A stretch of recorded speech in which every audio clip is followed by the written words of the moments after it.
Hey everyone, and welcome to episode 273 of Slamfire Radio. This is October 4th, and welcome back, Matthew. It's been a while since you've been here. Yes, it has been a while since I've been here. I should come on the show more often. No, maybe I will. I don't know. See what's going on anyway. So yeah, welcome back. Thanks. Oh, other guys. We're supposed to be doing that. Oh, right. My bad. Whatever. We can't even be trusted to welcome him back. So who else is on tonight? Do you guys still introduce yourselves? Because everybody can't remember who you are yet. No, we stopped doing that a while back. Cool. Yeah. All Can't right. be bothered. They don't know us by now. They never will. Figure with the video feed, our names pop right up, so they should be able to read. I mean, actually, that's saying that our listeners can read. I think if they could read, they wouldn't be listening. But yeah, They're good listeners. They're awesome listeners, from what I remember. It's been a while though. From what I remember, could have changed. They used to be good. I mean, you guys stopped introducing yourselves, so who else knows? No, we didn't. It's just a thing that you decided we weren't going to do anymore. Now that you're back. All right. Well, why no, not, I told him. You told him. I'm just messing with him. Yeah. I apologize. Matthew Adriel's messing with you. Oh well, I'm the new guy, so I guess I should expect that. So you're the new guy. I'm Matthew, the warning shot McClatchy. I'm Adriel, the hunting gear guy, Michaud. I am Trevor the Frelatte. I'm Kelly, the classy one. Matthew, you know what's hilarious? What is? Yeah, I know a lot of things are hilarious. But what are you going to tell me that's hilarious? You didn't even wait for us to speak to interrupt us. You just like preemptively interrupted us by welcoming yourself back. Yeah. It's just like it's a whole new level now that you've been gone for a little while. Yeah, just set my game up. Guess so. That or I just forgot what was going on, so I just started rambling and that came out. We'll go with the first one. Don't do that. No. Ever start a sentence and you're not quite sure where it's going and you just hope that it'll find its own way by the time you get to the end? That sounds like something Justin Trudeau would do. That's how he speaks in Parliament. So anyhow, I guess we're going to do what we did with guns, which is brought to us by the Calgary Shooting Center, Canada's premier firearms retailer. They currently have Chiappa Rhino 60DS in PVD plating, which is solid gold, baby. Yeah. Because who doesn't want a solid gold gun? A solid gold Chiappa. It's yellow. Right. It's a Chiappa Rhino. Mm-hmm. Super. What's next? It's diamond studded high points. Somebody might like that. Yeah, not a fan of the Rhino. Hey? Now that you've mentioned it, Trevor, it's probably going to be a thing. Oh, there you go. Yeah. No, the Rhino's cool. Have any of you ever shot it? That's the bottom shooting revolver. Yeah. I have Mike Dino, the guy. Well, he has a Metaba. We shot his Metaba. He is a Metaba, right? No, I haven't shot a Rhino. That's the real deal. The real deal is the Metaba. Yeah.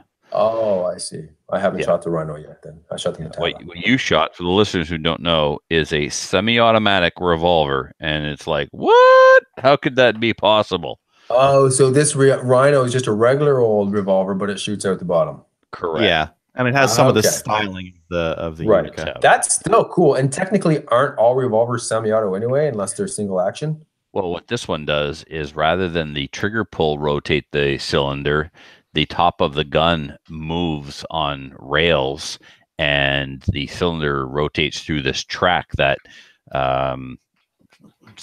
rotates it for you instead of the shooter. I think that was one of them sentences we were talking about earlier. Exactly. Instead of the trigger pull rotating the revolver or revolving the cylinder, there we go. There's the big words I'm trying to.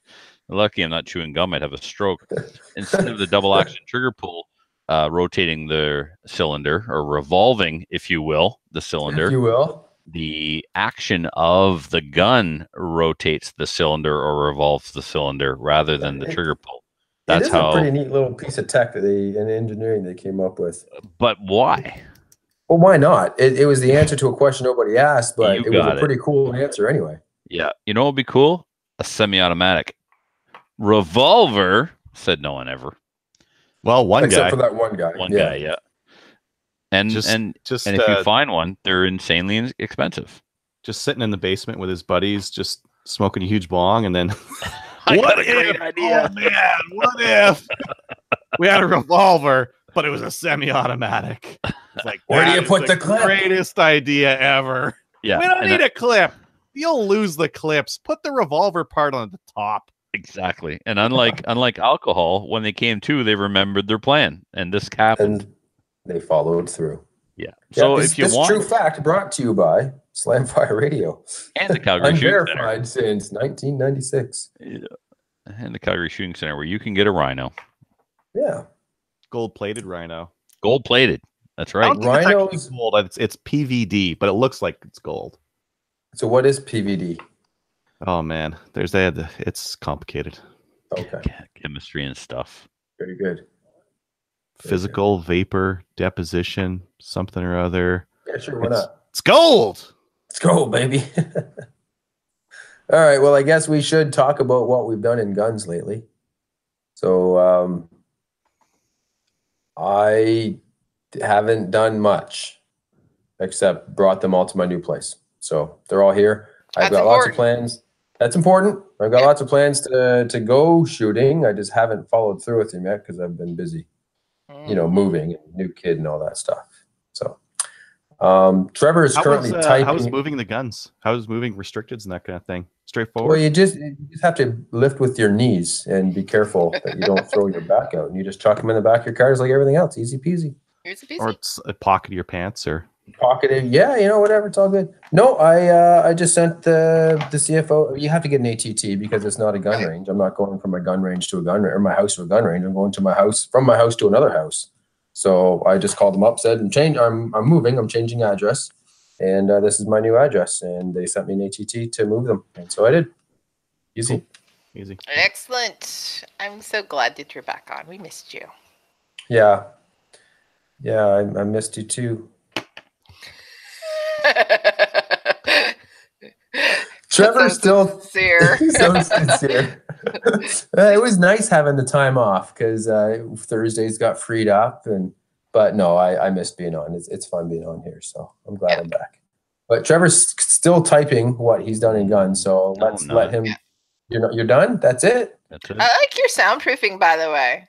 I know, right? Just I got a bunch of blankets up because this is my cave, my office downstairs, and it was very, very echoey. I don't know how good my camera's gonna do, but I just went ahead and raided the blanket bin and stapled a bunch of blankets to the wall and put some foam up on the ceiling. And yeah, it worked. Now it's not echoey, and Yes, it I is. hope it's not echoey. It's Not echoey. as echoey. Yeah. Right. Oh, okay. It's not as echoey as it was. It's definitely not great, but it's not a tin can anymore like it So did if we sound come like. visit, can we build a fort? Just asking. Yeah, of course. And then Anybody want to mail me some more high density foam? I'll staple it up on the walls Yeah. and get my sound quality better. Actually, you know what you can use? You can use egg cartons. It's true. It could. True story. True story. Eat a lot of Um, eggs. High protein. Trevor, what Yes. did you do in guns recently? I went to the Ipsic, Nova Scotia provincials on the weekend and shot my standard gun. I was hoping to do a lot better than I did. I finished third place in standard, which last year I finished second in standard. Ironically, the guy I wanted to beat, I beat. But you should never focus on one person, right? Because if you beat him and he's in fourth place, what's the point? So he wasn't in fourth place, but regardless, I thought I was contending with two guys, and I ended up finishing third. So congrats to Jim Smith, who was on the show last week to talk about Ipsic rules, and Mike Lee. They bested me, and how I'm going to make excuses because that's what I do. I wasn't ready for this match with my standard gun. So here's my standard gun for those listeners who are viewers on the YouTubes right now.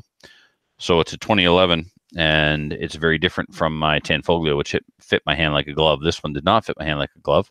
And for those who are watching, the gun has ambidextrous safeties. So there's a safety on either side. and I was accidentally engaging the safety while moving. So I take my finger out of the trigger guard, and my trigger finger would bump up the weak side safety. And when I'd go to shoot, I didn't know what was going on. I thought I had trigger freeze. I'd tap, I'd rack, and then after the first stage, I quickly realized what it was. I went to the safety area, and I was like, oh, darn. But this is not my first 2011. I had an open gun 2011, and I had another STI 2011 standard pistol, my Eagle, and I didn't do it with either one of those. But I don't know. I'm doing it with this one. I do it with 1911s as well, so I have to trim the weak side safety. So that's what I did tonight before the show. I trimmed the weak side safety because I suffered horribly at the provincials with this. It happened at least 3-4 times. In the first stage of the day, I turned a 7-second stage into 18 seconds. Oof. Yeah. So that was a real hard hole to climb out of. So unfortunately, it happened a few more times on day one and even again on day two. So there's a match this weekend in Hampton. I trimmed the safety, and I'm going to go shoot it in that match in Hampton. And I can't do it. I just did it.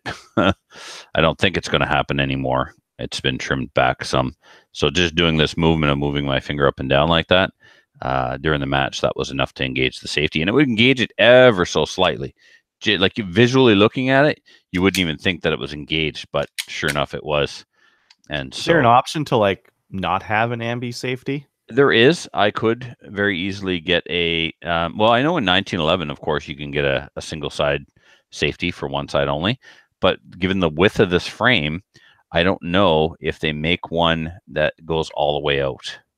Right? I've never seen a 2011 that didn't have ambidextrous safeties.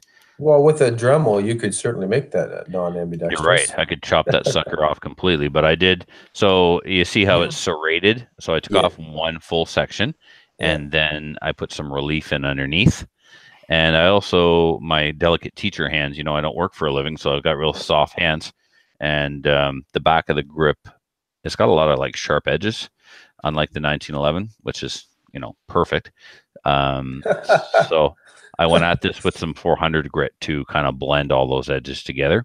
And you do use that other side safety every now and then for like a table start when you have to do left hand. Well, we had shooting, a table, right? yeah, we had a table start weekend stage. Mm-hmm. So perfect example, Matthew. It's nice to have it. You totally want to keep it. It's just make it a little bit less obtrusive. Yeah, and I see my thumb rest is loose, so I'm gonna tighten that up right now. I Loctited it, but I don't think the thread. Isn't that a recoil dampening control?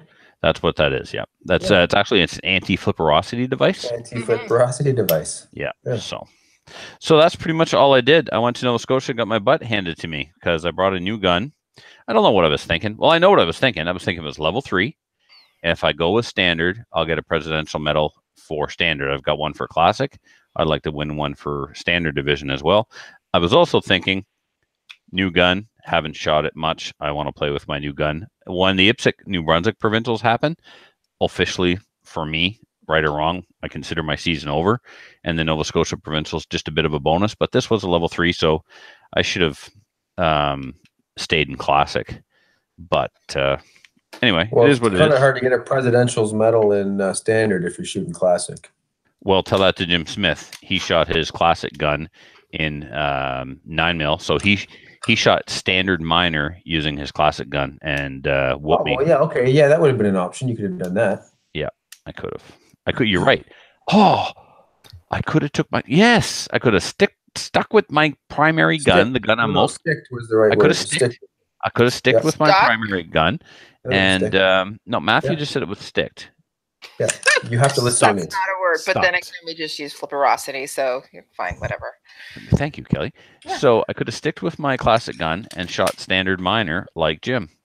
Yeah. Why didn't you? Mattered. Well, why didn't Jim? Stay? No, you might. What? Why didn't Jim stay in classic? Why did he have to come play in standard? Because he knew you were there. Didn't want you to win. Wow, I don't know about that. That sounds like something Jim would do. No. But I think, well, a lot of the classic guys were gone. There were still 2 serious classic guys left. There was Tim and John. I mean, they're nothing to sneeze at. Tim's beat me in the last like 3 matches. So, Yeah. Did you literally just sneeze, Kelly, when I said that was No. nothing to sneeze at? No, she's nothing to sneeze at. My phone dropped on the floor. That's all. Oh, It's okay. You made a face like a sneezy face. I went, It would have been way funnier had she sneezed. Yeah. oh, if I but- had sneezed, you would have heard you. Yeah, I'm still sick. You would have heard it. Oh yeah.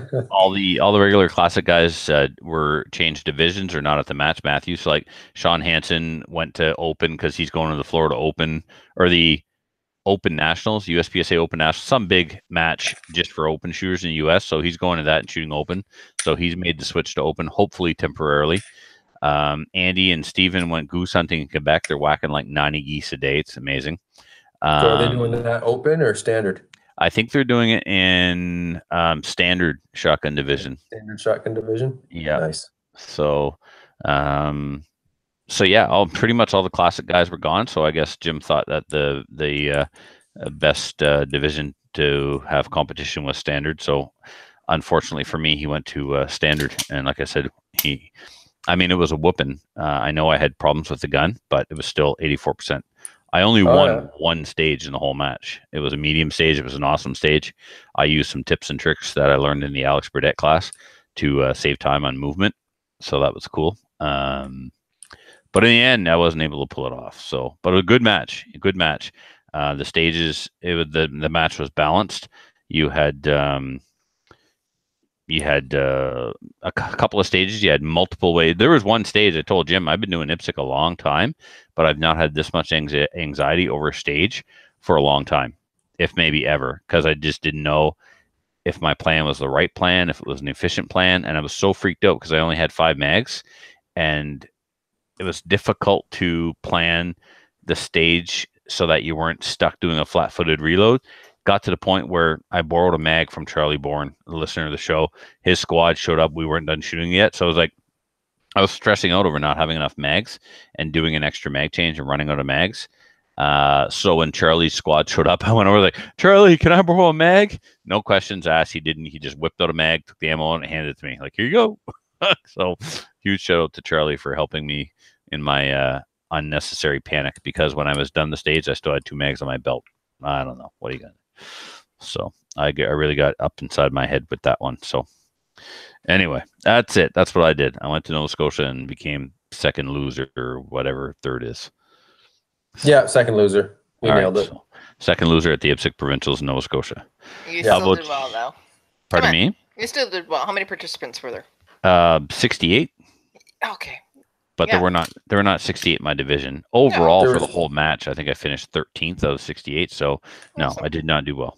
But I had fun. I learned some better stuff. than finishing 68th. Yeah, when that happens, I'll go back to flying RC airplanes or something. Ooh, that'd be fun. It would be. Yeah, we should do that. Yeah. All right, I will. Adriel, what? Yo. What did you do in guns this week, Adriel? He wants to know. Oh, that part. Yeah. Yeah. That's what we're doing. Let's see. I set up prepay on Practice Score. And cool. now the payments are handled through that, and I can see who's paid and who hasn't. And you got to teach me how to do this, because it's been such a pain in the butt with SummerSlam. I actually, Adriel, I figured out how to email everyone from Practice Score, specifically who didn't pay, and said, hey, payment was due when you registered. And then I still didn't hear from some people. And then when I went through and started to withdraw shooters and said, payment was due when you registered, I'm withdrawing you, all of a sudden, take my money. Oh, here's my money. Yeah. Provide a little bit of motivation for people then. Yes. So I don't care how small the match is. If it's a Friday night match, I want to do this, because from now on in Restigouche, there's no such thing as walk-ons. There's no such thing as cash. Cash is for homeless people. You will pay electronically prior to arriving, or you will not shoot. And the nice thing about doing it through Practice Score is you're not trying to chase down, who is this EMT from? They didn't register on the system, but they sent me an EMT. Who's this person that's going to show up now and is going to claim that they paid me, and now I have to track that? Exactly. Or they sent me an EMT from their girlfriend's account and didn't bother to say this is for Jim Bob. Yeah. Yeah. No such. Now it's all on the system. It's all up on the web. It's all in the matrix. Perfect. Let's see. I got my holster in for my Shadow 2. Let's see it. All right. Here's the holster. Yep. This is one of the grip lock ones. So that's the lock right there. So when you come in on the gun and grip it, that just unlocks it Ugh. there. And if you don't do that, it doesn't come out. Now, if you're an IPSC shooter, don't get one of these. Just get like a friction fit kind of a holster, right? But if you're in 3-gun and you're running around with your pistol and you have a heavy that. Shadow Yeah. 2 that likes to hop out of the holster, one of these is kind of nice. So So this. Can you describe what you just did for those that are listening? Because it was really cute. Yeah. So you come in on the gun, you grip it, and that pushes in the button. No, I meant like the bunny hopping with the gun. Oh, the Like bunny you're hopping running. with the gun Yeah. like this. Oh, he's making sure it didn't fall out. He's, Yeah. Yeah. So So it the retains levers on the pistol. bottom under the trigger guard. I believe Yeah. it's pronounced Yes. lever, Matthew. The lever. I combined them both. So does it? Is it as intuitive as it doesn't seem like it would be? Without looking at You how grip it and seems pull or up, anything that's like all that, you you do. just grab it. Ah! Yeah, and it just So, like, works. It's Is fine. that that sound required or is that like Yes. optional? Optional but highly encouraged. Okay. Yeah. All right. But it will come out without the 1980s karate chop hi-ya sound. Correct, Okay. but it's better. But But it's better. We don't Okay. know Gives how you it's an extra better, but it's power certainly- factor. Yeah, extra power factor. So this is different than the thumb drive that they have. The thumb drive, I've got it on my Glock here, is a much smaller button. It's a much smaller target, and this one has to be pushed down towards the butt of the gun. So this one coming in on the gun, you have to keep your thumb up high and basically hit it to get this thing out. Otherwise, it won't come out. So that's different on this one. The thumb drive holsters are more purpose-built as well. So they've got a thumb drive holster for a Glock, and it doesn't work with a lot of other guns, right? Whereas the grip lock, their GLS, works with a whole mid full of guns. And then it's got like a little adjuster screw here to like kind of adjust for fit. So I could So what run does my it Glock. catch on? It catches on the trigger guard. So that the trigger guard right here is where it's grabbing. Whereas the thumb drive has a little lever that hits the ejection port. So it's actually grabbing on the ejection ports to Yeah, put it in there. interesting. Yeah. Whereas the trigger is completely free. That's why on the thumb drive, once it's free, there's nothing there. Like it's Right. really loose. Whereas on the grip, the GLS, it's just a little bit tighter, pulling it out. But it's still all looser than a Blade Tech or something like that, because Mhm. once you've defeated it and you've got the first little bit out, it's pretty easy. Yeah. So yeah, a little bit more flexibility in the GLS, and so it works with more guns. So you like it then? I'm gonna shoot a match with it, and then I'll see if I like it or not. Because just doing this in my office or whatever, it's not really enough. Don't really get enough feel. When I shot the thumb drive in a match, it was okay. There's a couple times where I grabbed and I pulled, and I'm like, oh yeah, the thumb drive, and I hit it, and it would cost me like maybe a quarter of a second. Like it wouldn't cost a bunch of time. I'd pull and then Right. instantly get it out, kind of a thing. But I am curious about that grip one, because it's difficult to get a good grip on the gun without disabling it. Right. Yeah. You'd have to really mess up that grip to Yeah, get it out. yeah. Yeah. Maybe you could snake your finger under there if you really messed it up. Really messed it up. So that's in. And then I haven't actually got my WK-180 out again yet. So I've just taken out the one time. I had one failure to extract. Could have been all the powder and other crap that was inside the bolt and chamber there, but I went ahead and replaced the extractor spring anyways, just in case, because I'm going to shoot a match with it next weekend, and I'd rather not leave anything up to chance. So yeah, I'll shoot So it in you're a match. liking that too then? Oh yeah, that's excellent. I'm gonna go on Monday and shoot it, sight it in for my bulk match ammo, and as well for my hunting ammo. And then if it's what's that? Sorry, go ahead. Yeah, just to so I can shoot a match with it, and then immediately afterwards start whacking coyotes. Yeah. So what distances do you shoot during your match? So for the rest of this year, we're shooting 100 meters in, so we won't do anything too far. So What are you running for optics? Vortex 1 to 4. Okay, perfect. A Viper. Perfect, Yeah. perfect. And you're going to swap that out when you go coyote hunting? No, I'll just run that. I'll just run the 1 to 4. Okay, That's yeah. fine. Yeah. 4 power's fine. Yeah, I've shot coyotes with, usually I've got like a 3 to 9 or something like that, but Yeah. whatever. You can use a 1 to 4 just fine. Oh, absolutely. Yeah. Cool. That's about it for me. Kelly, what about you? I went to, so I was busy both days, both Saturday and Sunday. I went to Reticle, which is Schoolhouse 2.0. It's actually formerly the Loyalist Gun Club in Brockville. So they have one range. It's at Reticle, and they do all the stuff with the military and the police and things like that. So it's a little tactical. They have the other piece, which is actually at a schoolhouse, and it has a range in it. It's so awesome. So they renamed it Schoolhouse 2.0. They had an open house and they had a 3-gun match as well. So I went and worked it as a CCFR field officer, and we got to talk to a lot of people. And we got to see the new schoolhouse and how they have set up the range. It's CCANs. So what they've done is they've taken, I think it's 4 or 5. It would be 3 CCANs in a row, and they weld them all together.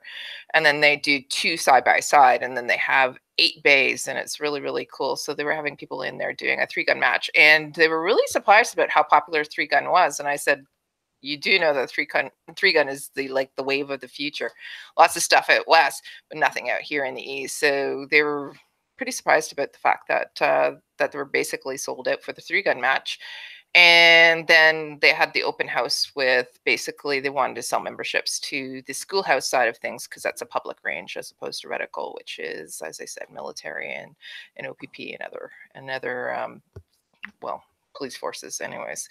So it was really fun. I got to actually work with a guy named Steve Sanders. It was his first time working as a CCFR field officer. We had lots of fun. And then the next day I went to the Belleville Gun Show in, obviously, Belleville. And again, I worked with Steve Sanders, and it was nice. I got to talk to a lot of people. And we were working the CCFR booth. So a lot of people were stopping by. They were talking about C71, the fact that it was read. The third reading of it was presented in Parliament, and they want to know what was happening with the rest of it. And then, so we sold lots of tickets as well for C71 Sync, the C71 draw that I think is probably in the next day or two going to be drawn. But anyways, we had really, really good time there. So I did not get out and shoot, but I went to lots of gun clubs just because of the fact that I was working for the CCFR.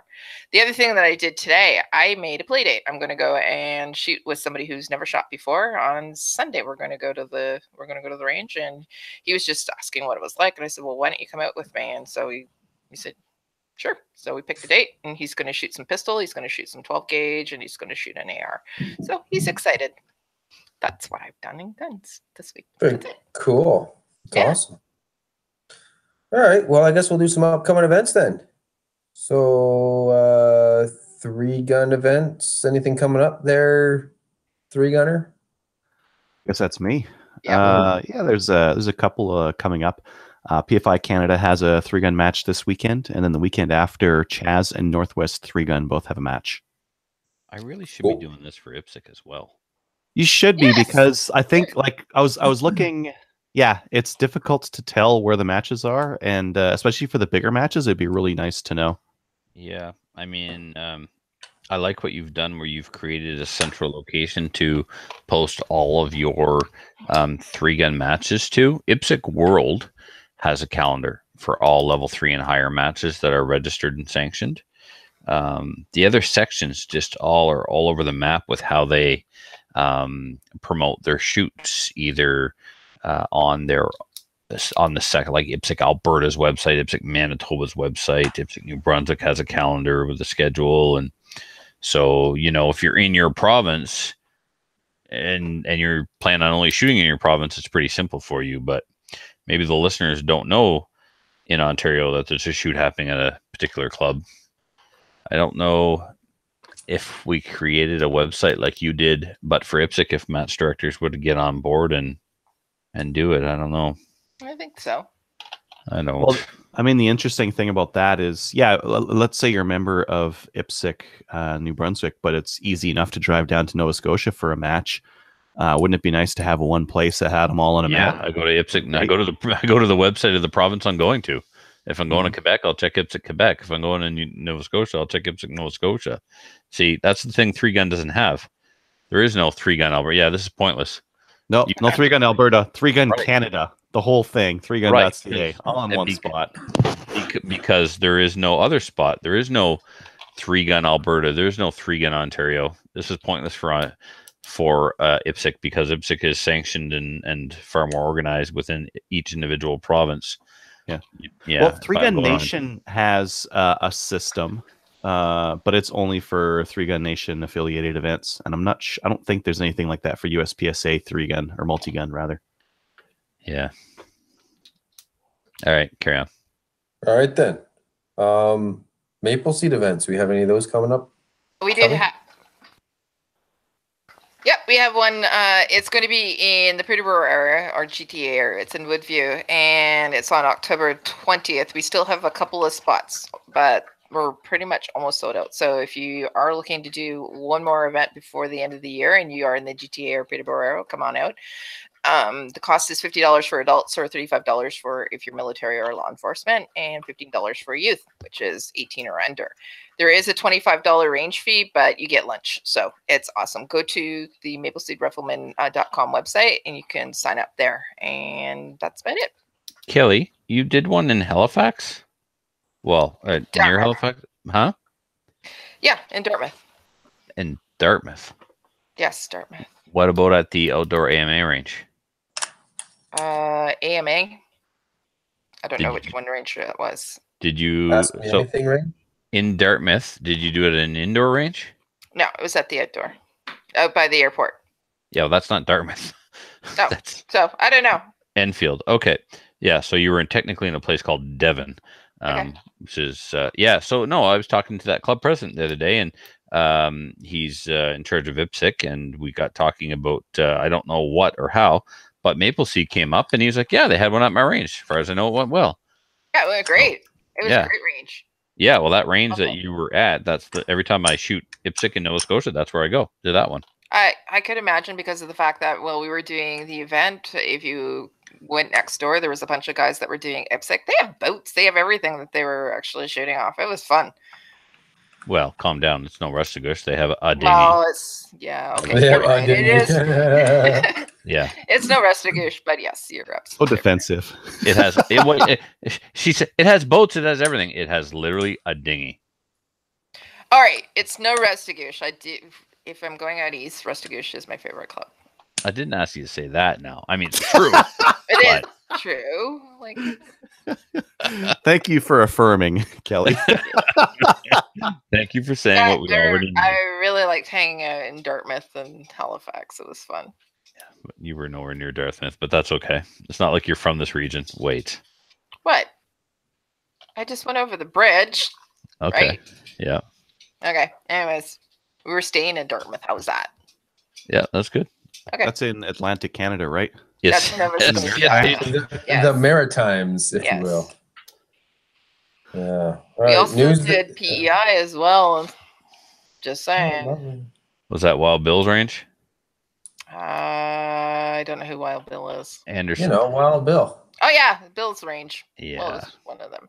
God love Bill. They made us lunch in the middle of the day. It was awesome. Nice. Did he make you a sandwich? No, he didn't make me a sandwich. Bill, I want a sandwich. But I did get chili that day. They made us chili and punch. Cold? Oh, you didn't get chili. You were served chili. Served chili. Yes, it was delicious. And we're going back there definitely because they were amazing. Did it have potatoes in it? No. Why would you put potatoes in chili? Prince Edward Island, Matthew. Prince Edward Island. They put potatoes in everything, I suppose. Do you know that there is more potatoes produced in New Brunswick than there is PEI, though? No. Why would I know such an obscure fact? There is. Just saying. I knew that. Of course. Well, look at the size of PEI. Well, you are also from that area where all the potatoes are produced. I lived beside a potato field. I watched the potato harvest. We talk about potato guns or something. Bring this back to guns. Oh, guns. Yeah. Well, he's the one that brought up Dartmouth, anyways. No, you did. And we got to I brought up Bill. Look, we can't even count past potatoes, so why don't we move on to the news? That's all I got. That's the news. Let's do the news. Somebody do the news.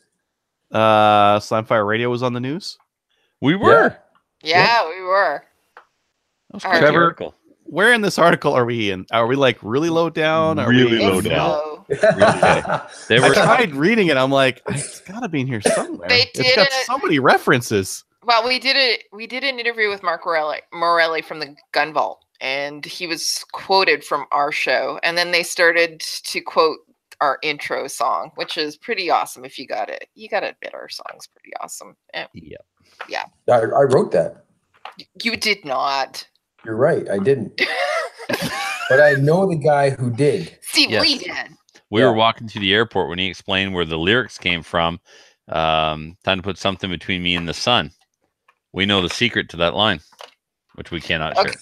Well, You certainly do. thanks. I can't. I literally can't share it because I can't remember. How do you forget a moment like that? Well, quite easily, apparently. All It's right. gone. I'll tell you guys when we get off the air. All right, I look forward to it.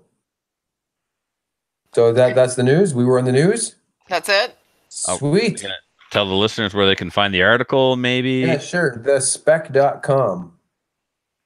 Click on that and click around. You'll find it. Maybe we'll put a link on our website page. I think it's probably a good idea. We put it in the show notes. Yeah, that's I don't good. know. Good That sounds call. like a lot of effort for us. Facebook. Well, it's not We're an on Facebook. effort for us. It's an effort from Adriel because he's So it's about 3/4 of the way down. Yeah, I finally found it.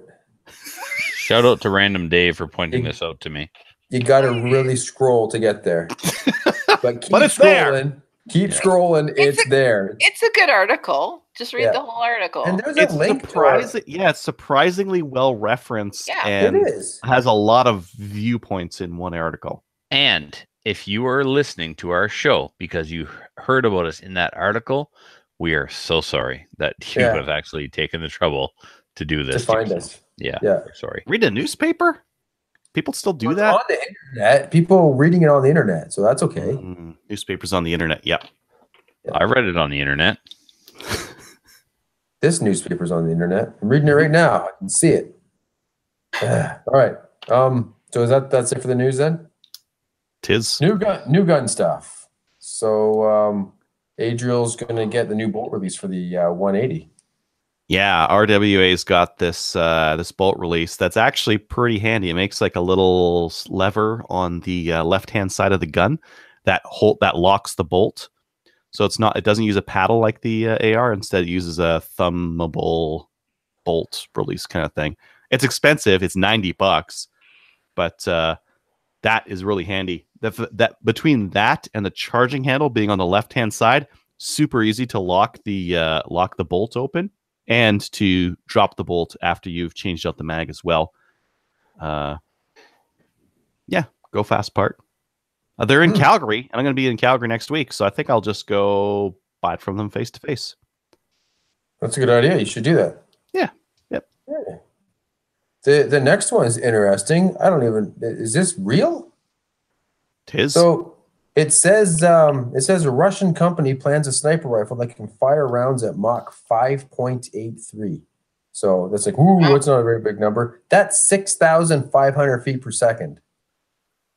And they're saying they're not going to use gunpowder. They're going to detonate chemicals of a special composition, whatever that is. It sounds like to me they're going to Sounds like gunpowder.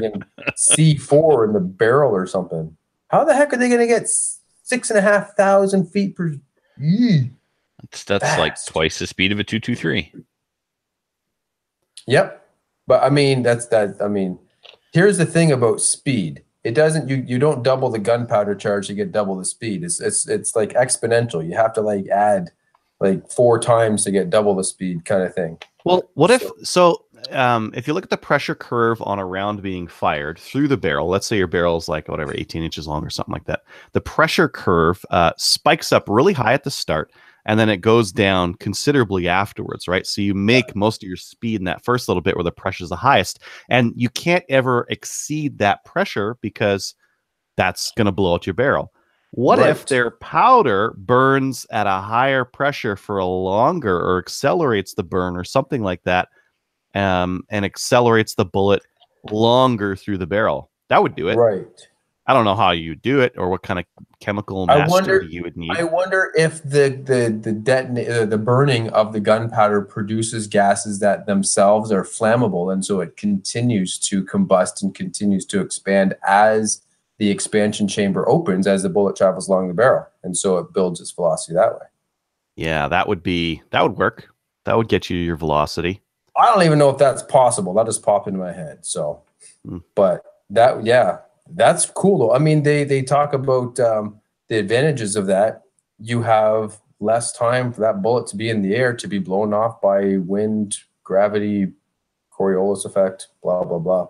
The rest of the article, just by the by, the rest of the article is pretty garbagey in terms of the information in there. Right. They're talking about some Canadian snipers that were stationed up in a high rise, and they're like, they had to be in a high rise because their shot lost 6,700 inches of drop. Right? And it's like, no, that's because they shot. They dialed. No, it was because they were in a high rise. You can only fire straight out. You can't. No, you can't. No, don't arc the bullet. No, that's not allowed. No. You need to, like, if you want to shoot someone further away, you need to go up a couple floors. That's right. That's how that works. It works. Yeah. Awesome. Regardless, that's a pretty cool. I'm interested in to see if this actually comes to fruition or not. It's kind of cool. Yep. All right. I think that's the news. So I guess that brings us into the main topic. Are we ready for the main topic? I think we're ready for the main topic. Is Chad ready for the main topic? Chad just came on. Yeah, he's here. Cool. Well, he's look at that. Early. Oh, hi, Chad. It's a Chad. Hey, dude. Where are my mag thingies? I'm pulling mags into my pockets like a homeless person. Right here. I love you. You're amazing. I haven't thrown them in the mail yet. I wasn't sure if they'd be on strike. So. Okay. I need them for it. Those are wonderful certificates I see behind you over your right shoulder. Kind of tacky, I thought. Oh, fuck you. Sure. Oh, man. Now we got to edit. Thanks, Trevor. Sorry to the listeners who are watching live. I forgot we were live. I forgot we were doing the show. I'm just sitting here in my room with my headset on talking to 4 other people. No, awesome, there. He was dissing our certificates, Matthew. I'm surprised you didn't tell him where to go. Oh, I was going to join him, actually. Have you seen them? I made them. Oh, yeah. Are they the first template on Publisher or the second? It's the second template on Publisher. Second. Okay, there we go. Yeah. No, they're terrible. No, they're Hi, great. Chad. Hi, Kelly. How are you? I'm doing well. How are you doing? Good. I thought I'd be nice to you instead of those other guys. They're not very I'm not used to it. You're just going to give me a complex. Yeah, what does she want? She's being nice. Nothing. He doesn't have any of my mag holders. Chad, those mag holders, will they be here by the 12th of October? Yeah, I can make that happen. You are the man. How many do you need? Probably 3? 3? Yeah, I can do that.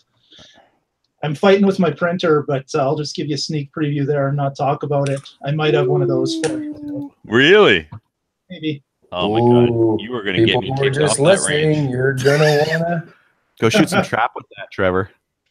Oh yeah, where you're allowed to load one at a time. Lame. Yeah. Okay. Should we get into the main topic? Yes, please. Yeah, let's do the main topic. All right. So for the main topic, one of the things I wanted to talk about, the season's kind of coming to an end here.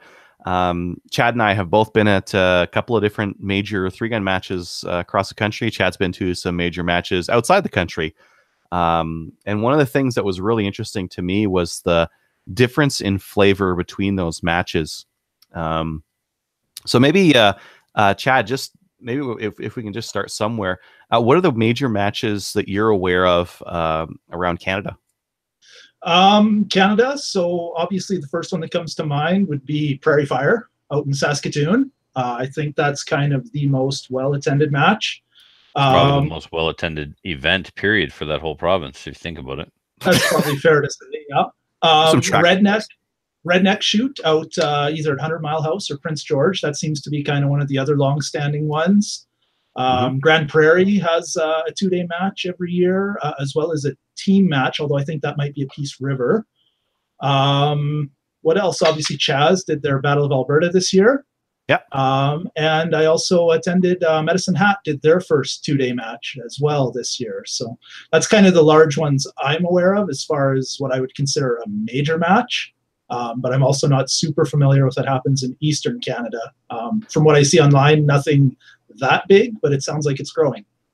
Oh, Valcartier runs some decently large matches. I know that they run some at Rock Cut as well, but I'm not sure their attendance is. I don't know if you would call them like major matches in terms of attendance, right? Like Prairie Fire gets in and around 100 people. Yeah, actually, I kind of looked all those up ahead of this for us, and Prairie Fire was at 104 competitors that actually showed up this year. Wow.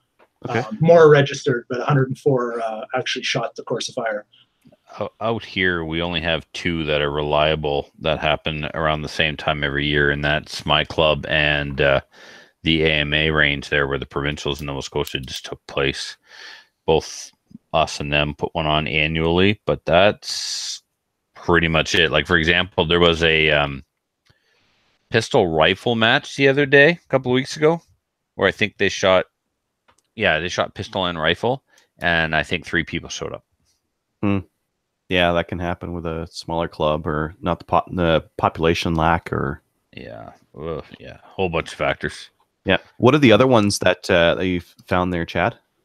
I think I nailed all of the majors. For myself personally, that I've attended within the country, the only ones we didn't maybe talk about is CDTSA or the Milo range. They do 3-4 matches a year, and Buffalo Target Shooters. That's where they had the IPSC Nationals last year. They do usually every Monday night and long weekends. They'll put up matches as well. So that's kind of in my circle of things, ones I'm aware of. I guess down in Lethbridge occasionally as well has that. Yeah. So I think we talked about this on the way back from BC. Like, what are some of the flavors that you see out there in terms of the styles of matches that you see? Sure. Most of it is still very outlaw at this point. So you see a huge variety of flavors and styles. A lot of it, just because of the requirements of CFOs approving ranges and stuff in Canada, seems to be mostly bay stages versus what we would refer to as natural terrain, maybe that you might see out down in the States or somewhere like that, where they're not as concerned about things like backstops or containing all the bullets. What can go wrong? Well, so far nothing, right?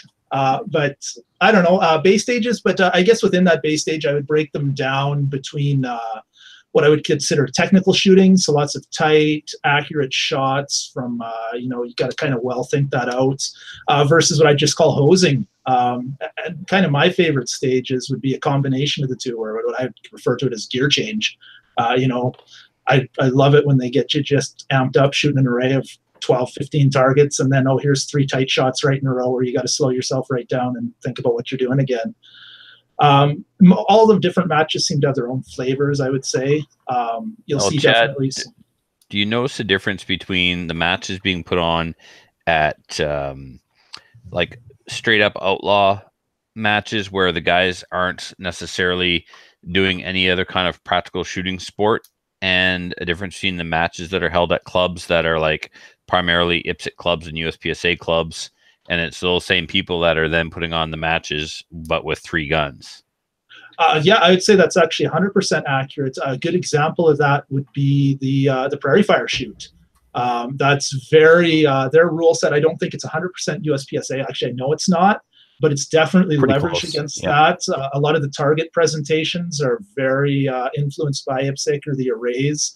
What I noticed with that match compared to some of the other ones is they kind of cut down on movement, and it's more just technical, almost memory stages, a lot of it, I would call that. Or even, Peter, the director there, the match director, what he would consider a hoser stage. A lot of other places, I would still call it fairly technical shooting compared to some of the stuff you see out there. Do you know what Peter's background is? Like, did he have a background in some other practical shooting sport first, or just decided, hey, I would like to do this 3-gun thing? I was told his background, and I should know, but I know he's kind of RO'd all over North America at this point, actually. And I do believe he came from either an IPSC or an IDPA background. But if I had to guess, I'd say IPSC for sure. But don't quote me on that. All right. Yeah, his stage designs reflect that as well. It's similar to IPSC in terms of the in terms of the go no go areas and that kind of thing. A lot of three gun, it'll be very freestyle, whereas a lot of the Prairie Fire stages have everything marked off in terms of where you can or cannot go using what do you call the 2x2 Fault planks? lines. Fault lines. Sorry, fault lines. Yeah, the fault lines are all very well defined and very well marked. And again, sometimes in a lot of these 3-gun outlaw matches, they aren't, or they'll have a charge line or something like that, right? Yeah. Right. Now, are you seeing? So in USPSA, you can take shortcuts as long as you are within the shooting area when you start shooting targets. Are you guys doing that in 3-gun, or if you take a shortcut, you're penalized? It definitely depends on the club. Some places it's totally fine as long as you're not shooting outside of the shooting area. Some places you can step in and out as long as it doesn't offer a competitive advantage. And other places it's a straight up penalty. So it's definitely important to know the rules of the specific club that you're at. Yeah, and one of the things that I would say is different in 3-gun is if there's a barrier or something like there, you can shoot off of it or leaning against it. Like whereas in IPSC, if it's outside the fault lines, if that barrier is outside the fault lines, you can't touch it, right? Yeah, but if it's part of the shooting area, you can. If it's outside the shooting line, outside of the fault line, you can't. Which I think is an absolutely impractical rule, because real world there are no fault lines, and if a wall is there and you want to brace yourself on it in the real world, you would, if it was practical to do so. So to say this orange line on the ground here is where your world stops, and this wall here is just to make you lean, and if you touch it, you're penalized, I don't think it's a very realistic or practical rule. That's in 3-gun you would lean hard into it with a pistol or rifle or shotgun for that matter, right? Yeah. If it helped, yeah. Yeah, so that's another difference. Yeah, I mean, rule sets. I mean, USPSA's rule set is out there. Different versions of the 3-gun 3-gun Nation rule set are out there. That's what we use at Chaz. I think most of them are pretty similar. I think they differ on right now the debates around Beowulf mags and whether those should be allowed or not allowed explicitly in the rules. Mm-hmm. Well, you're not going to see them in the rules because the rules come from the United States.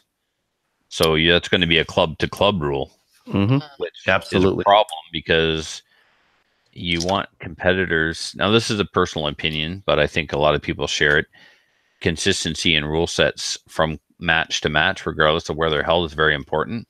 That's why I'm a big fan of standardization, like IPSC. So, if every match in the country adopted USPSA multi-gun, then just like going from one IPSC match in Quebec to BC, Nova Scotia, you would know what to expect every time. And question of Beowulf wouldn't apply unless you went to a club that specifically said, well, we're not convinced about the legality of these, so you can't use them. Yeah, I think and I think the match directors around the country are talking about that right now, just in terms of standardization of rules, but it's not something that's going to happen overnight or anything like that.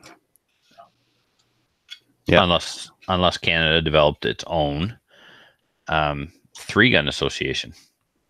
Correct. Which could be possible. Sure, absolutely could be, and then it'd be a national sport organization. It would govern the sanctioning of matches across the country, and everybody would have a standardized rule set. Yep. Yeah, I don't know though. On the flip side of that, I agree with what you're saying. Sometimes it is a pain to read every different rule book before you attend a match or remember what game you're playing that day. But sometimes, I mean, to me, 3-gun or action shooting sports and anything is a lot of times problem solving, and having that ability to think differently about a certain match. I kind of like that too. You can solve the problem in a different way that you maybe wouldn't have somewhere else. But that's the freestyle component of practical shooting. It would be. It's one of the founding principles of practical shooting is that the practical shooting be freestyle and competitors be allowed the freedom to solve the stage the best way they know how. Yeah, I guess as an example to that. So most matches you'll shoot at, this paper target is rifle only. This style of paper target is pistol only. The knockdown plates are for your pistol or your shotgun. If you go to an official three-gun nation sanction match, so for example, Medicine Hat, we get down there and all paper is rifle, pistol, or shotgun slug. All knockdown steel is shotgun or pistol. And it just kind of opened things up a little bit. In fact, I actually shot all of that match except for a few mandated targets that said I had to use my pistol. I shot it all rifle shotgun and ended up doing very well. And again, back to the rule set, that was mainly just a Canadian thing where my rifle and my shotgun both hold more rounds than my pistol. So sped me up just a little bit. I like that. That's really wide open and that's really freestyle, where you are not dictated what firearm to use on what target. If you have the appropriate targets that can take the different impacts from the different bullets, I like that a lot. Yeah, it was a lot of fun. That was my first match with that exact rule set, and like I said, I had a blast. It was really good.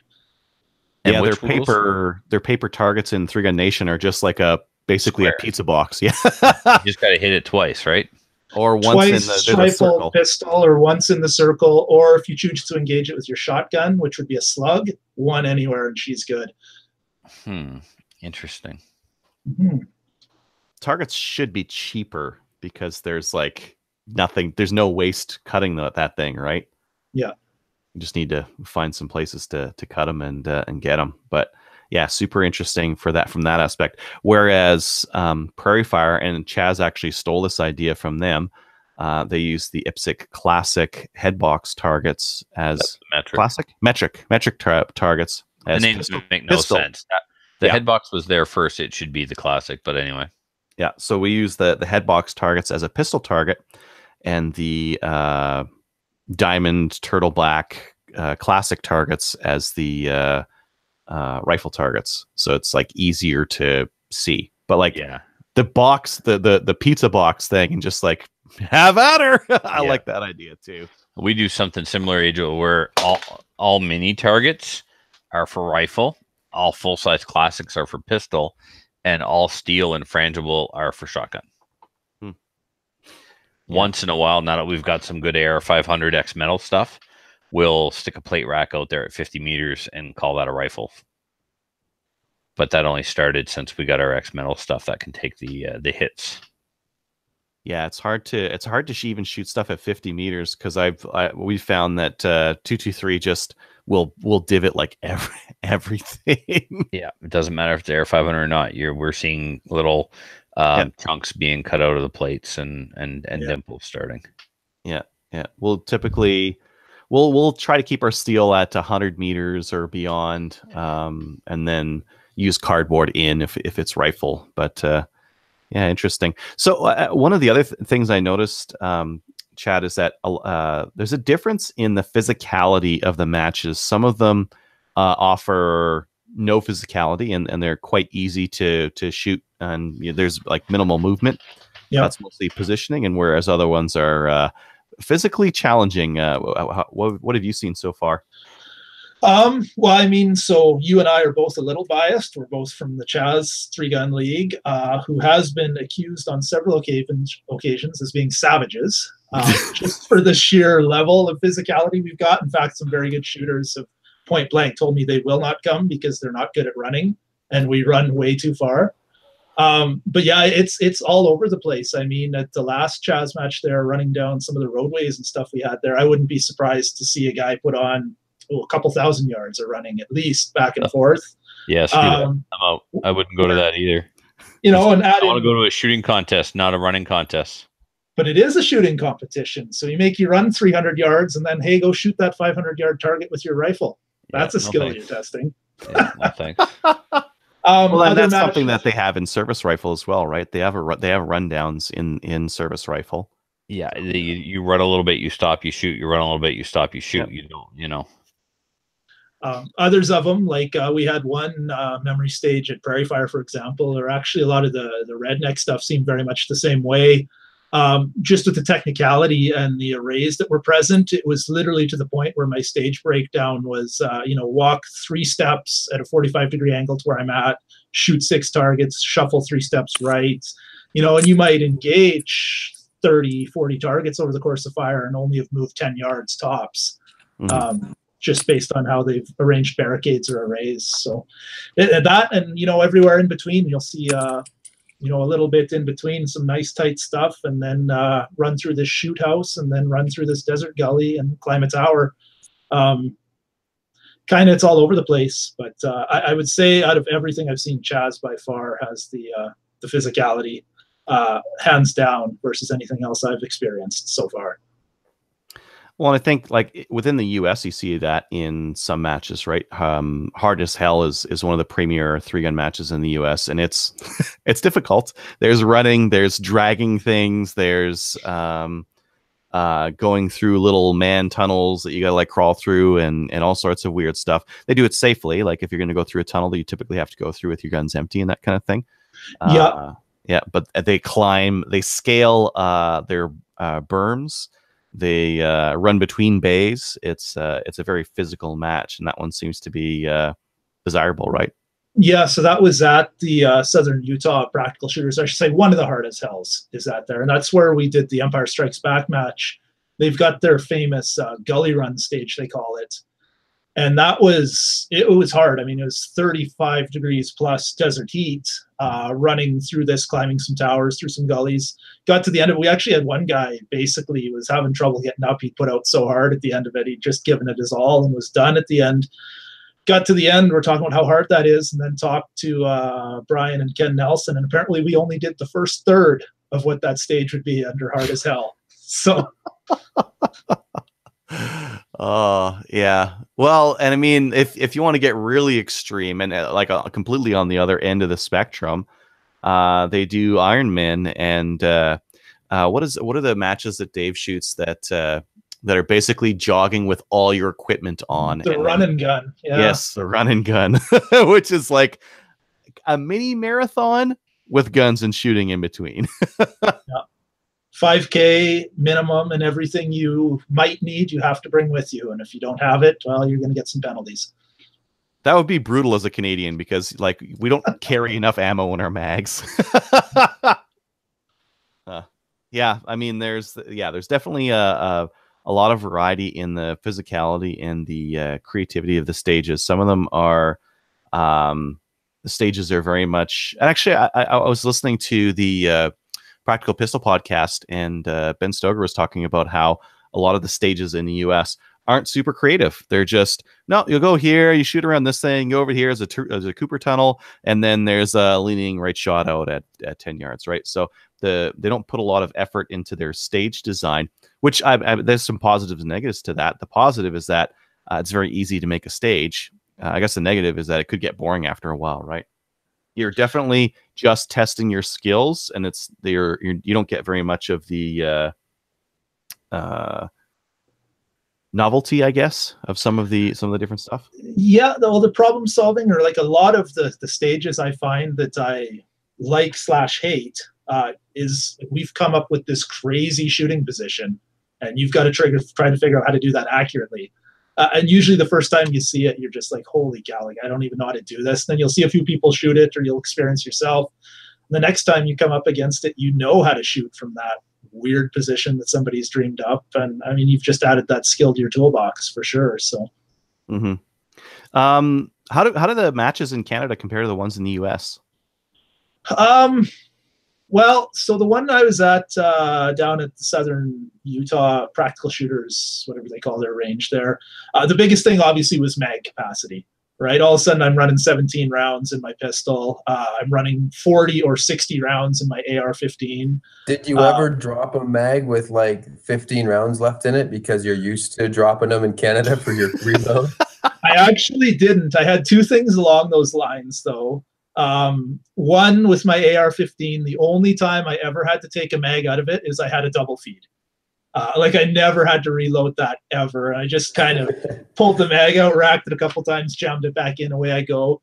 The pistol, like I got down there a day early, so I got lots of time just running with regular capacity magazines. But I did have a couple times during the course of fire where shooting, and then you go, think you got trigger freeze or something, and finally look, oh, my slide slot cock just actually ran out of ammunition. Oh, that does happen. That or, you know, the shotgun, I put my Versamax that was running down there. I could hold 13 plus 2 in that sucker.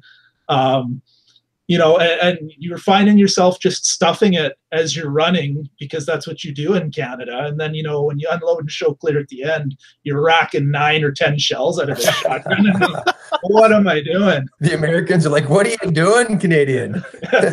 Stop loading that thing. You'll be fine.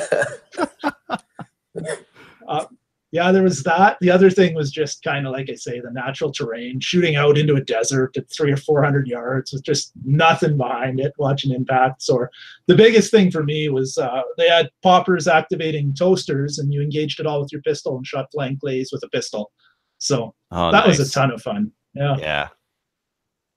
I don't think we could. Well, maybe if we could keep the clays low enough. Yeah, I'm not sure. It's definitely a challenging shot. But. Yeah. Interesting. Cool. Yeah, I mean, there's not that many major 3-gun matches around the country. It's mostly local club matches that people are putting on right now. But it looks like it is growing. I know that I think our 3-gun club grew by 60% in terms of number of people that are shooting at it this year. So it's definitely growing out in Edmonton and in Alberta. Like Alberta, there's a match pretty much every weekend the whole summer. Oh yeah, I think I counted. I think I shot 21 matches this year, and only 3 of them were outside of the province. So yeah, that's pretty decent in my opinion. Yeah, super convenient as an Albertan living kind of in the middle.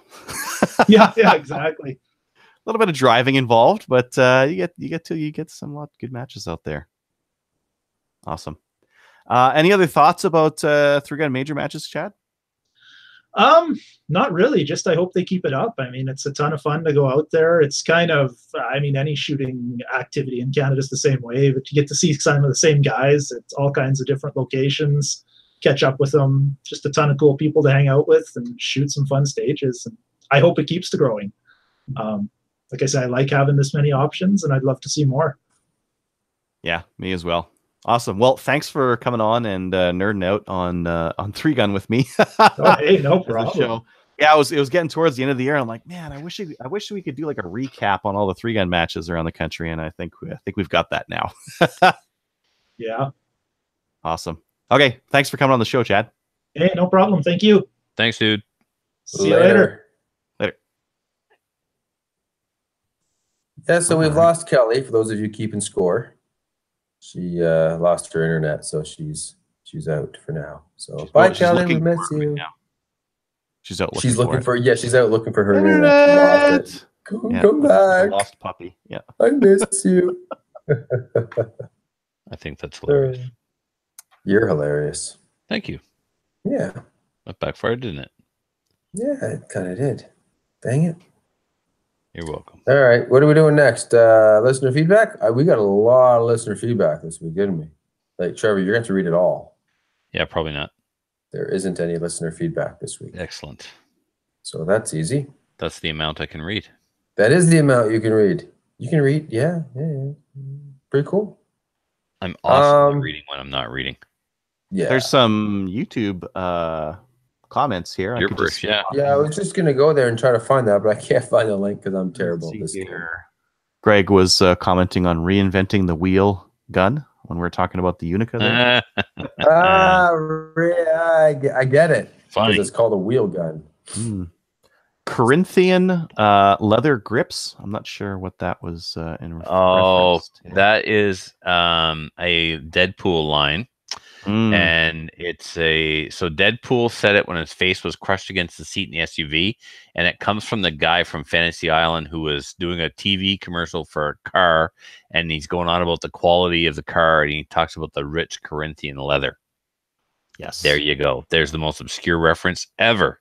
And I Yeah, because nailed it. Deadpool's a really obscure movie and no one's ever seen it before. But the reference that he made, the fact that it came out of that obscure commercial, and the fact that I knew it came out of that obscure commercial, You win. I'm winning at nerding right now. Master nerd over here. Yeah. Yes. Yeah. Marcel was saying he was in 4th place. Great match. He was. He did do really good. Him and I are at similar matches often, and I don't fully know what he looks like. So, Marcel, could you please come introduce yourself so I could thank you personally for the amazing coasters that you sent me and some of the other hosts? Not Matthew, of course, because you don't like him. That's all right. That's fine. No, I don't care about me none. That's fine. What else? Yeah. One person was commenting, pretty sure Chad lent me a couple CZ 75 mags at Chad's 3 Gun last year. Yep, sounds about right. That wouldn't surprise me. Yeah, he's a good Hey, guy. I've got some shooting news. Oh, yeah? Google just told me that a Nova Scotia native wins national shooting title. A transplanted Nova Scotian is the national champion in F-class target shooting. Adam McDonald, who now lives in Hanwell, New Brunswick, won the national F-class. Very cool. Never even heard of this guy. Must be a good shooter. And that's about it for YouTube feedback. Yeah. Cool beans. All right. Well, I guess that brings us into iTunes reviews. Don't have any of them either. Nope. So shout outs. I'll jump in because no one else is. All right. All right. Adriel, you go. I was waiting to be told. Usually he's so good at telling us. Telling you what to do? Yeah. Gotta get to it. Craig, guy at my club, pimped out. There's this HTML stage planner. Now, in terms of like doing stage designs, there's a lot of different ways. Some guys will like just draw it out. Some guys will use Google SketchUp is a version that's like a 3D modeling kind of thing. That thing is the deal if you want to do like a legit. Once I get my new laptop, I'm going to learn how to do this. I will never submit a stage design without it ever again. But we're lazy and we got a whole bunch of different people that do stage designs, so we need something that's easier. There's something called Stage Planner out there, but it didn't have all our props in it. Craig took the Stage Planner HTML files and pimped them out, put all of our props in there, the Texas Star, the car, all the stuff. And now when we do our stage designs, everyone uses the same program, which is just like this HTML thing. So you can do it from wherever, drag and drop, super easy. And he really enhanced it. So now that's going to make our stage plans that much more accurate. Oh, cool. Well, maybe I will give this a go then. I will put a link up on 3gun.ca and send it to you so you can take a look at that. Yeah, there's going to be some stuff in there that's a little bit odd for IPSC. I don't think you guys have any cars you shoot out of. Is that like an approved IPSC target? We shoot out of a bus. We shoot off a 44-foot long boat. Yeah. We shoot off a 2-story building. We don't have one of those. That's his question. Was car? Do you have a car? We have all kinds of cool stuff. But do you have a car? We kind of have a car. But do you have a car? Yes, we have 2 cars. No, you don't. Bullcrap. Yes, we do. We have those 3 silhouettes. Oh, wooden cars. Oh, wouldn't that be? You don't have like a Kia or something like that. By the way, that's Chad's Kia on our range. We had a tracker, and the CFO told us to get rid of it. And the problem was people were using it as a target and shooting it up, and it's not an approved target, so he wanted it off the range. Yeah, we put ours off the side when it's not being used, and it hasn't been shot on purpose yet. Yeah, take that tracker out of here. That school bus is fine, though. That's sending the right message, right? Well, it's not a school bus. It's painted as a prison bus. Okay, that's better. Anyways, that's my shout out to Craig for pimping that thing out. All right, my shout out is Matthew. Wasn't your turn. No. Kelly, do you want to do a shout? Oh, Kelly's not here. All right, Trevor, I guess you can go. Thank you, Matthew. My shout out goes to Gavin from the Canadian Patriot podcast and Fred Lapierre, Filthy Squire. So a lot of people are familiar with Pi Day. It's October 2nd, and every October 2nd, I post a picture on Facebook of the apple pie that was purchased for me on October 2nd in the year 2014. And I've kept this pie in a drawer in my desk ever since. It's from McDonald's, the McDonald's apple pie, and it has not rotted yet. You can friend me on Facebook. I have a whole album dedicated to this apple pie, which has not rotted. Fred has been asking me to eat this pie for some time now. Gavin the other day, also another shout out to Gavin. Gavin the other day said he would pay $100 to see the Hello Kitty picture of me. So I said, if you donate $100 to CCFR right now, I will produce the Hello Kitty picture of me. And he did, and it was all thanks to Tracy Wilson. He produced the $100. Tony Brown is the one that created that wonderful image of me in Hello Kitty attire. So Gavin, a man of his word, gave the $100 to CCFR. Now, Gavin is willing to pony up the cash. I believe the number is $400, $100 for every year that the pie has aged in my possession for Fred to eat it. Fred will eat the pie if Gavin donates $400 to the CCFR. And this will have to be done live on the air on the Canadian Patriot podcast. So once the $400 is in, I will figure out a way to get Fred and the pie in the same room on a Monday night for their live broadcast. So stay tuned. Then we could get the beneficiary for Fred's life insurance to also donate to the CCFR because he's going to be dead. It's 4 years old, man. Like, I know. It only just stopped smelling like cinnamon this year. Last year it still smelled like cinnamon. And I'm not convinced that if you put it in the microwave for 10 seconds, the cinnamon smell won't come back. I bet you it would. Yeah. So it has not, there's no rot whatsoever. It's not decomposing. It's not food. It's McDonald's product that they sell. And have you convinced it's food, or you believe it's food, or maybe you know it's not food and you eat it anyway? But McDonald's food is chemically engineered in a lab. It's not grown in a field. It's not on a farm. You better include it is your opinion that this is the case, because McDonald's is a pretty big corporation. They go ahead and sue you. All right. This is simply my opinion. There you go. Yeah. I just looking out for you, bud. Well, yeah, and that's fine. I have something McDonald's can eat. I would invite them to eat it anytime. It comes in a bag. Oh my! A big old bag of Richards. It's the cheese curds, isn't it? Yeah. No. Yeah. All right. So anyway, that's what's going on with that. So stay tuned. And like Christina said, hey, it's better than taking pepper spray to the face. There you go. And yeah, Gallon did that. Mm-hmm. Yeah. Cool. All right. Well, Brian had a shout out for the warning shot. And that's me. And so I'm going to give him a shout out. So thanks, Brian, for being my placeholder. Glad you're finally gone. Oh, crap. Did I say that last part out loud? We can cut it out. We'll cut it out in post. Yeah, cut it out. Yeah, sure we will. No, I'm just teasing you, but I'm honored to have you as my replacement. I don't know. Something like that. Make something up. Whatever you say, I'll go with it. Yeah, I'll go with that. The counter tonight only got to 3. The counter for I've got a counter that I use in the show because one of our hosts has a bad habit of saying the same word over and over and over. And ever since the counter appeared, they seem to be on to me. Oh, so only 3 this time. Yeah. Anyway, I'm disappointed. I was expecting like 30. It is anyway, isn't it? Yep.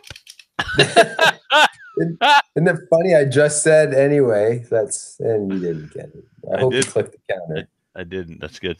My jokes are lost in this crowd. It'll take a while for us to get used to you again. Yeah. Patreon supporters, we're up to 89 Patreon supporters. That's amazing. Yep. Oh, I got our next guest booked for our next show, which will be the 3rd Thursday of October. Good. Yeah. Are we leaking that or nope? No, not leaking it. All right, nope. Cool. I met him in person at the Nationals in Winnipeg.